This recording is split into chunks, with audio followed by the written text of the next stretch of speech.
सोचिए, अगर कोई इंसान भगवान विष्णु को लात मार दे और फिर भगवान विष्णु गुस्सा करने के बजाय उसके पैर दबाने लग जाए। एक बार देवताओं और ऋषियों के बीच एक बड़ा प्रश्न उठ खड़ा हुआ। त्रिदेवों में सबसे श्रेष्ठ कौन है, ब्रह्मा, विष्णु या महादेव? निर्णय लिया गया, परीक्षा होगी। और इस परीक्षा के लिए चुने गए महर्षि भृगु। सबसे पहले भृगु ऋषि पहुंचे ब्रह्मा जी के पास, लेकिन ब्रह्मा जी अपनी ही बातों में व्यस्त थे, ना आदर न सम्मान। भृगु ऋषि का अहंकार आहत हुआ और क्रोध भड़क उठा। फिर वे पहुंचे महादेव के पास। महादेव गहरे ध्यान में थे, पूर्ण शांति, पूर्ण तल्लीनता। भृगु ऋषि ने उनका ध्यान भंग कर दिया और महादेव का रौद्र रूप जाग उठा। अब बचा था सिर्फ एक नाम, भगवान विष्णु। भृगु ऋषि पहुंचे वैकुंठ।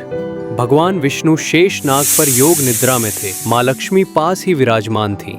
भृगु ऋषि का क्रोध अब अपने चरम पर था और क्रोध में आकर उन्होंने भगवान विष्णु के सीने पर लात मार दी। सब स्तब्ध रह गए, देवता कांप उठे। सबको लगा अब तो प्रलय निश्चित है, लेकिन भगवान विष्णु धीरे धीरे उठे। चेहरे पर कोई क्रोध नहीं, आंखों में कोई आक्रोश नहीं, और अत्यंत कोमल स्वर में बोले, महर्षि, आपको चोट तो नहीं लगी? फिर जो हुआ वो इतिहास बन गया।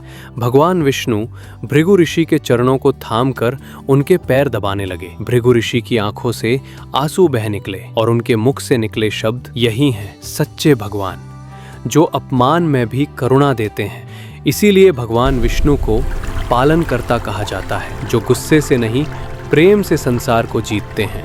अब प्रश्न आपसे है, अगर आप भगवान विष्णु की जगह होते तो क्या करते? वीडियो अगर अच्छी लगी हो तो हमारे YouTube channel A to Z stories को सब्सक्राइब करें, लाइक करें और शेयर करें। धन्यवाद।